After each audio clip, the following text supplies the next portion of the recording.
What's up, everybody? It is Jordan here from Wednesday Night Warhammer with another Tyranid Tactics video. Yep, in this one, I'm talking all about the melee Tyranid warriors. These guys have been getting a lot of attention throughout the edition, actually, but most recently with the Tyranid warrior detachment. There's a little bit of discussion going around of whether that's the best detachment to run for them, whether how good they are in that, and how good are they as a unit. So in this video, I'm going to break down each of the different buffs that you can give to these units within the different detachments, talk about which one I think is the best, and just how to play these really cool spiky bugs in general. So I hope you stick around and enjoy the melee warriors.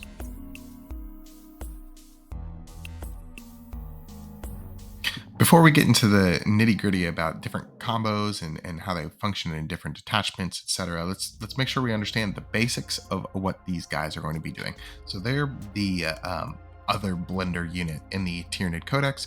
The other one is, of course, Gene Stealers, and then Tyranid Warriors go hand in hand. They're pretty comparable points wise, but they're definitely a little bit different. So let's look at the Warriors. 6 attacks apiece, Strength 5 going to Strength 6 with that Synapse buff, of course. AP2, which in my opinion, AP2 is a huge breaking point for any data sheet. That means Armor of Contempt. You're still pushing through a little bit.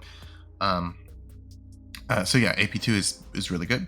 1 damage apiece, and then Twin Linked. So you'll be re-rolling all of those wounds as well.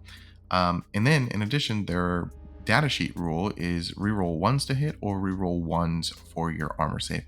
Pretty much always just choose reroll 1s to hit. I've almost never done reroll 1s for the armor save, and actually I think I did it once and I regretted it immediately after I saw these guys roll armor saves. Speaking of which, their armor saves is going to be just a normal 4-up, no invuln unless they're in that Oops All Warriors detachment, but otherwise they have a T5 and 3 wounds. So some people will think that that's a little bit durable for them. They're not. Even with 3 wounds, these guys are pretty much paper. And I'll be talking about that throughout the video. Definitely never expect for these guys to stick around. They're just going to go and kill something and then die, pretty much. But anyways, and last but not least, they're going to get sustained hits with a prime. And throughout this video discussion, I'm going to be basically comparing and talking about their stats and their gameplay as if the Tyranid Prime is always attached to the Winged Prime, because I really think that that's just the way you run them. I think there maybe is an edge case in the only warrior detachment where you run a 6-man or a 3-man without the Tyranid Prime, but a majority of the time you will be running a 6-man blob with this and then attaching that big old flying boy to them as well. Comparing detachments throughout the Tyranid Codex, there's 3 detachments that were within the Tyranid Codex that kind of stand out for options for Tyranid melee warriors.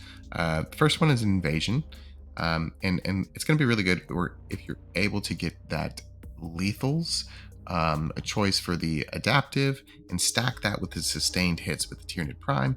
That can be very, very gross. If you're going into any monsters or vehicles, it can be a very strong option. In addition, if you're able to pop 2 CP for the Adrenal Surge, then that means you will be sustaining and lethals on 5s. Which, if you haven't rolled that in a game of Warhammer, I strongly encourage you to do so because it feels very, very good. So that's about the Invasion Fleet is pretty just basic with the buffs that you can get. Don't get me wrong, having sustained and lethals as an opportunity is very, very strong, and I think it helps Invasion Fleet be actually one of the front runners for these Tyranid warriors. At least in the past it was, but that's pretty much all it's giving for them. I guess Overrun is pretty cool, but I'm not really excited about doing the 5-up Feel No Pain on the Tyranid warriors just because they generally die so quickly. But moving on, we have the Vanguard Onslaught, the pretty much no-brainer off of this. When they're attached to the Tyranid Prime with wings, they get advance and charge. Easy peasy, right? That's really nice. They only move 6 inches, so you're going to want to advance and charge with him. You can also do a pretty cool trick where you have the Tyranid Prime in the back of the squad because his base is a little bit bigger, easier to be seen. And then after your Tyranid warriors move up, they'll move their 6, or if you're advancing them, they'll move whatever. And then your Tyranid Prime can leapfrog all the way up front. And because of coherency, he's basically going to be able to go all the way up front of all of those Tyranid warriors and then be an additional 2 inches up front, making sure you're trailing back just a little bit to tag the warriors, and then you get a little extra bonus movement with that Tyranid Prime leapfrog. But anyways, I went on a tangent there. Moving back to Vanguard Onslaught, in addition to the advance and charge that I talked about right then, you will have access to Lone Op at 18 inches now instead of the 12 inches, but it's still pretty strong. But the real reason why the strongest buff I feel like in the Vanguard Onslaught besides Advance and Charge is Surprise Assault, giving the Tyranid warriors +1 to hit and then re-rolling 1s to hit because of their data sheet ability. That means basically everything is going to hit, and then you're going to have 6s explode as well. So oftentimes you will have more hits than you started rolling dice with. So that's very good. And then in addition, if you get the +1 to wound to pop off as well, Strength 6 twin linked is a huge breaking point. And then if you have Strength 6 twin linked with +1 to wound, you'll be dicing up things that these Tyranid warriors should definitely not be able to dice up. So very cool combo. Try it out if you haven't, and if you've been running them in Vanguard Onslaught, of course. Then last but not least, I'm not gonna lie, when I was making this video, when I've actually been, studying and looking at Assimilation Swarm quite a bit, I was surprised by just how dumb these Tyranid warriors can get in Assimilation Swarm. So first off, the basic is, yes, they can regenerate. It's fine. It's okay. It's not the best. My thing, and I feel like I'm poo-pooing the Tyranid warriors durability, but they really do die. So that's why I'm not super excited about being excited about regenerating Tyranid warriors, because oftentimes if I have anybody that is activating into a Tyranid warrior squad, they're probably all just dying. So that aside, you can get lethals on them for 1 CP. It's a stratagem, which is very strong, and it's basically like what we just talked about for Invasion Fleet. You'll get lethals and sustain on that. No way to give it on 5s in that detachment, but it's still a pretty strong combo. And then Parasitic Biomorphology, you can put that on the Winged Tyranid Prime, and then that means that the Tyranid warriors are going to go from Strength 6 to Strength 7. And honestly, that much I feel like is worth the enhancement itself. I believe it's like 20 or 25 points, because Strength 7 is actually an incredible breaking point. That means you are no longer wounding Toughness 12 units on 6s. You are then wounding them on 5s instead with Twin Linked. So it definitely really does help. And then the last caveat of an additional attack is just something that I feel like you just throw in there a little bit, because you kind of have to jump through a bunch of hoops in order to make that happen. But if you get it, then oh my gosh, Tyranid warriors are going to just eat whatever they are able to touch. Okay, now the Oops All Warriors detachment. I think it's warrior bioform onslaught or something crazy. But just think about this picture that I crudely photoshopped instead of trying to memorize the actual name. So off the bat, you get a 5-up emblem, something that like some people are arguing that Tyranid warriors should have had like to begin with. You know, they're Synapse warriors, whatever. That's pretty good. It's not bad. It definitely takes their durability up a couple of notches, and I will nod to that's pretty strong. You know, it's pretty good, especially if you begin spamming the warriors. If you get to 18 or 24 warriors, then it can be pretty annoying to your opponent. +1 to the strength with the spontaneous hyper corrosion. That is a stratagem, I believe, and like I said before with Assimilation Swarm, I think something that's really strong to note is, yes, you are going to get that Strength 7 breaking point, so Toughness 12 stuff doesn't hurt you on, or you can't only hurt it on 6s anymore. But it's also attached to a stratagem instead of an enhancement, which allows for you to be way more flexible when you are actually on the battlefield. Because, you know, the unit that has that enhancement is not always going to be able to be exactly where those high toughness units are. and the fact that you can just 1 CP put that buff anywhere you'd like is a really good boon, and is a really good point in the detachment, I think. The +1 to hit enhancement is also very strong. I think if you're able to get it, you should put it on there. And I actually think I rate that enhancement higher than the advance and charge. Um, there's 2 points of contention with that. The advance and charge is more expensive. It's like 30 points, I think. And the second one we'll talk about in depth kind of later on in the video about how I specifically like to play my Tyranid warriors, and it doesn't really lend it to just YOLOing these guys out and attacking stuff. So I tend to be a little bit more cagey and careful with my Tyranid warriors. So putting advance and charge on them is good, but if I had to choose between the +1 to hit or advance and charge, I'm probably going to choose the +1 to hit. In addition, there is a stratagem in the detachment where you're able to regenerate one warrior.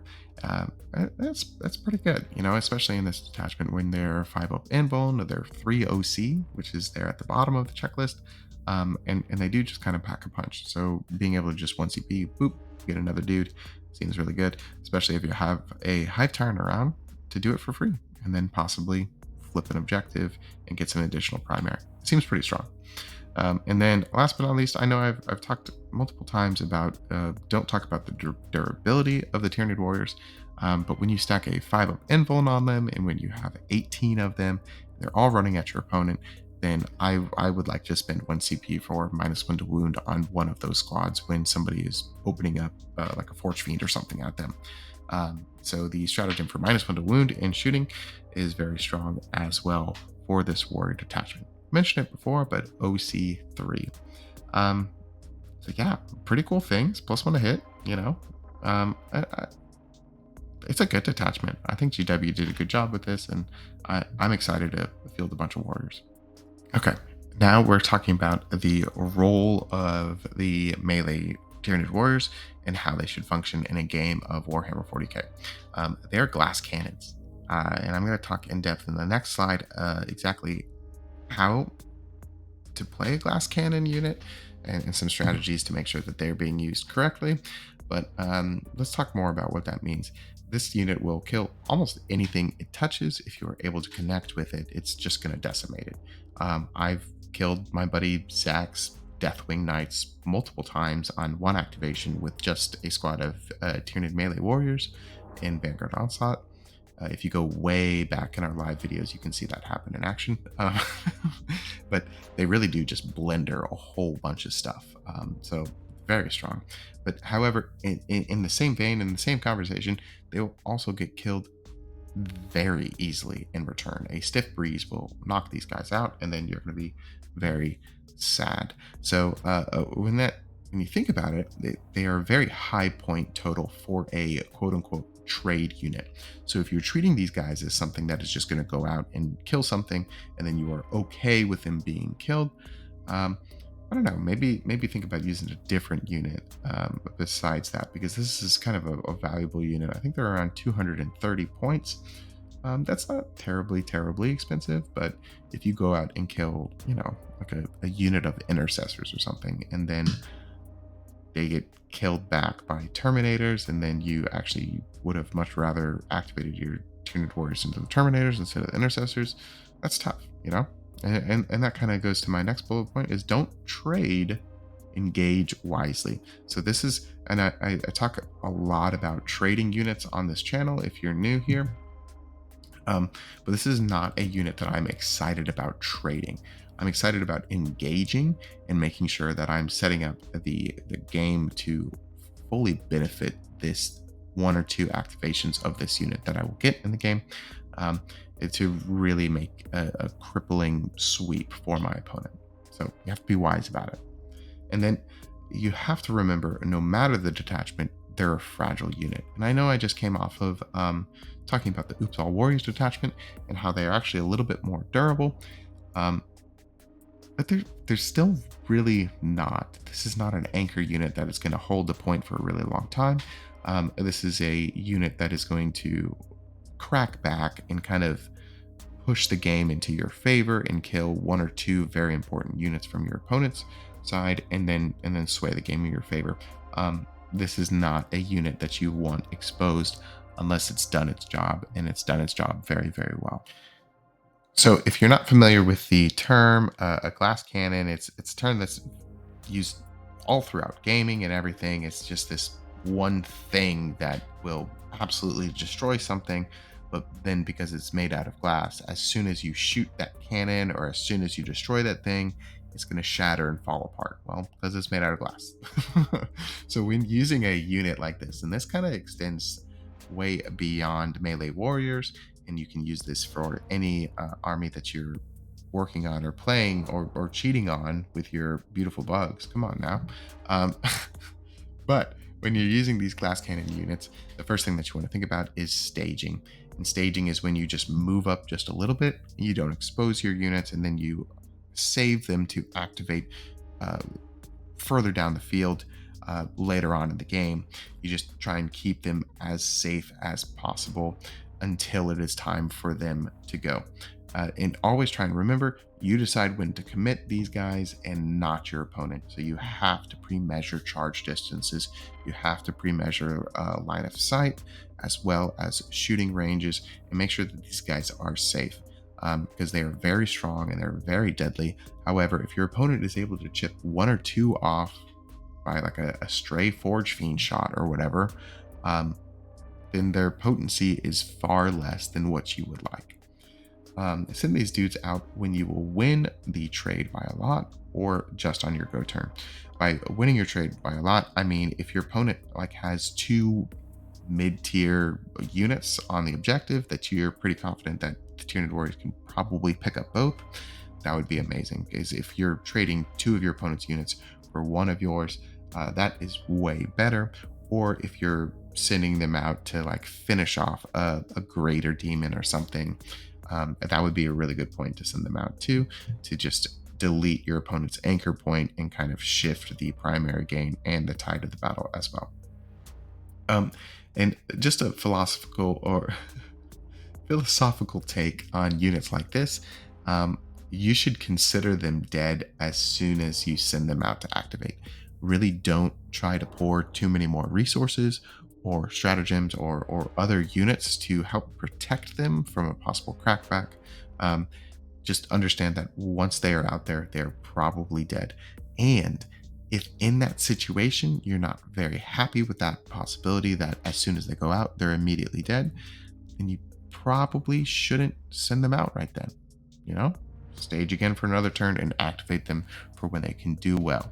All right, so staging, and this is the number one thing that you need to do with your Tyranid warriors in order to be successful with them throughout any of your games that you're playing.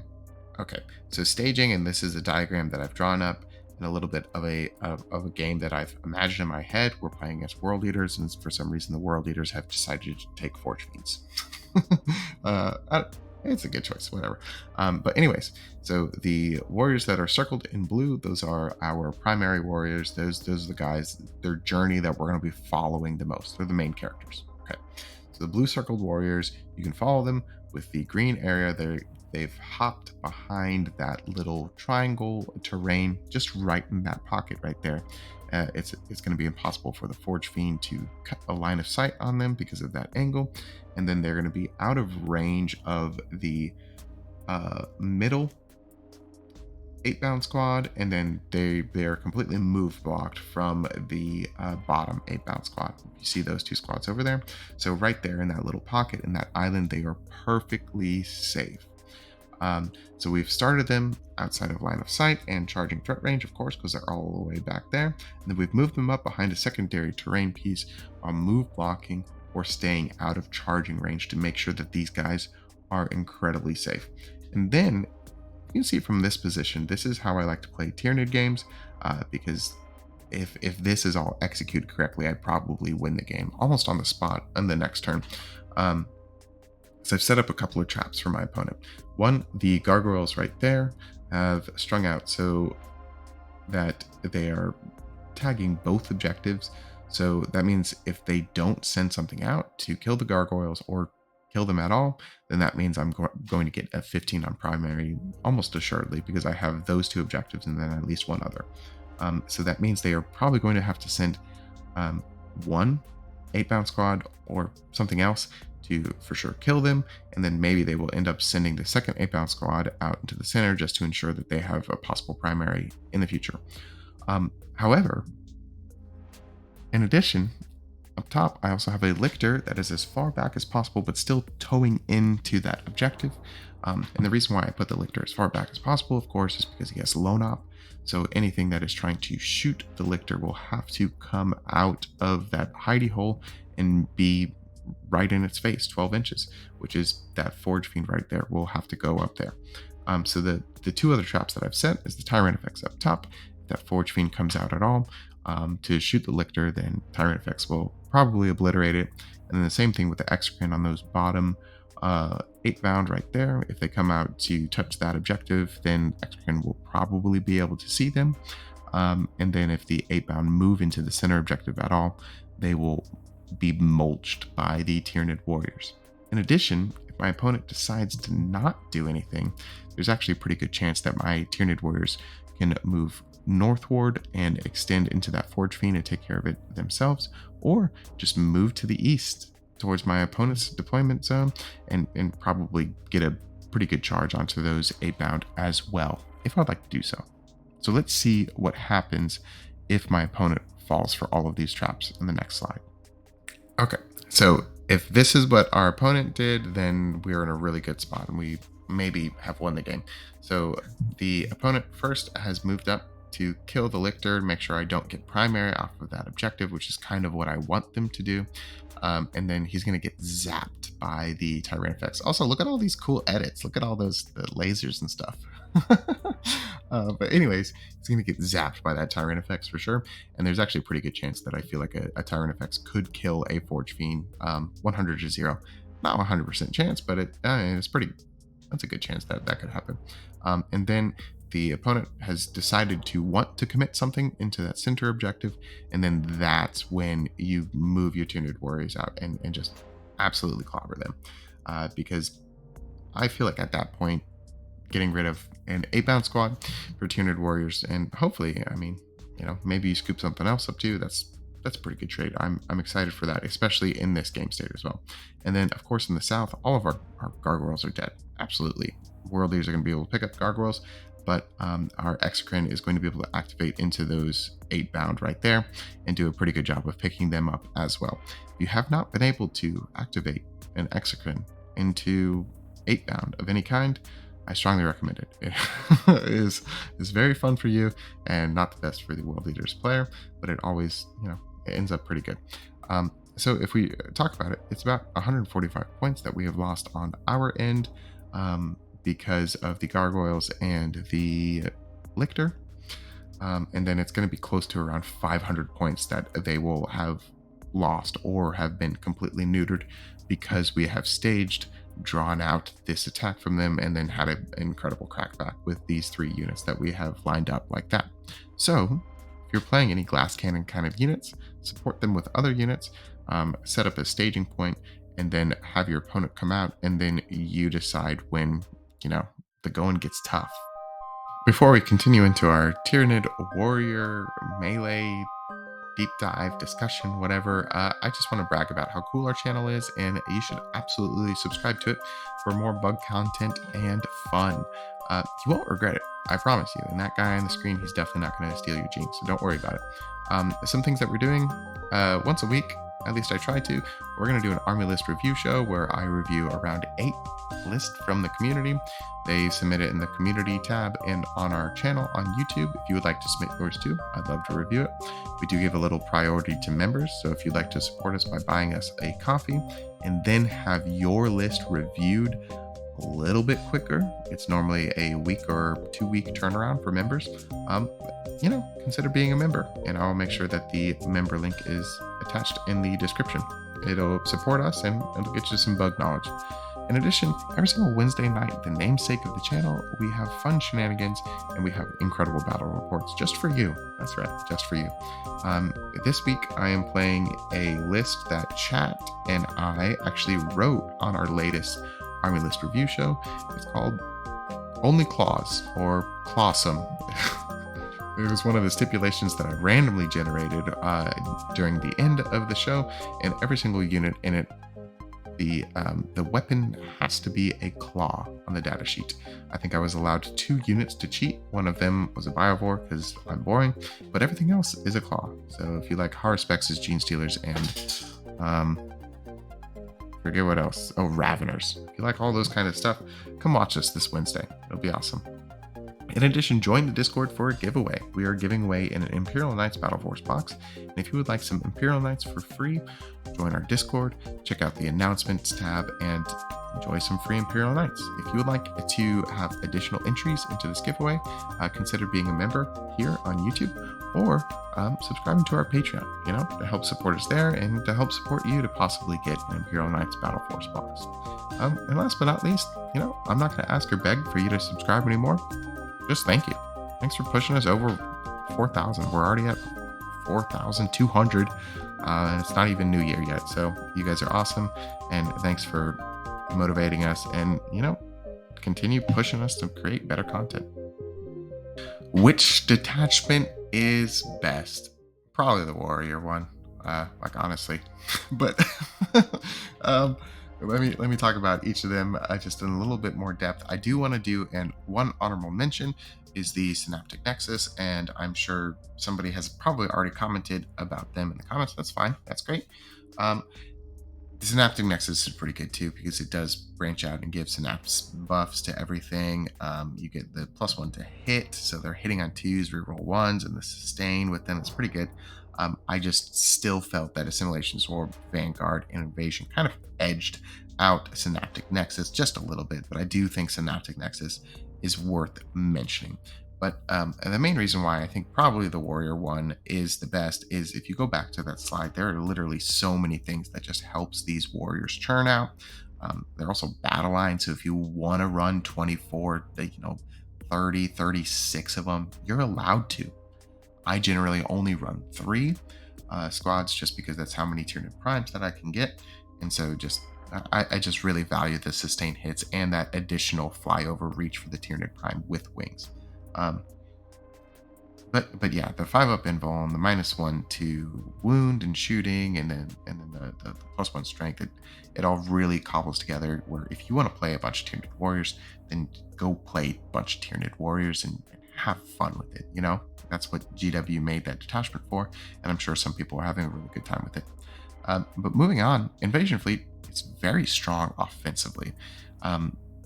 The stacking, sustain, and possible lethals really makes them just being able to destroy tanks, which a lot of people I feel like would not have expected, but it definitely does happen. And with Adrenal Surge, it makes them really, really good.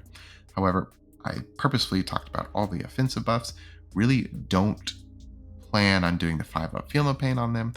It is generally a trap. Try and save that for your high wound count models like Exocrines, Tyranofexes, Valceptors, or your high scoring units. Like I pop the 5-up Feel No Pain on Gargoyles all of the time. If it happens, it happens. I won't come out from behind the door and whack my finger at you or anything, but I generally would not plan on using the 5-up Feel No Pain if you're running them in Invasion. Vanguard Onslaught, of course, you still have the Surprise Assault with +1 to hit. It's very good. And Advanced Charge is money. It's very, very good. So they're a great choice for that. Assimilation Swarm is honestly a better choice for them than I had originally thought before I started making this video. And I'm glad I did look into them. And I'm glad I did a little bit of digging and thoughts. Because the Strength 7 and possible way too many attacks and the lethals, it really stacks up to be a really, really good unit. However, just because you can regenerate the Tyranid Warriors does not mean you should play a little bit more carelessly with them than you would in your other detachments. Because at the end point, the Tyranid Warriors will always fill the same role of this kind of mega glass cannon that just offers a phenomenal crackback to anything that has decided to stick its head out into the center of the board. And they're a strong unit, but they're also fragile. Hey everybody, video's ending. Thank you so much for watching it. That's me talking about Tyranid warriors with the big old claws and swords and scythes. If you enjoyed this video, like it. That would be amazing. Comment your favorite pizza topping and make sure you subscribe. Thanks, everybody. I'll see you Wednesday. Bye.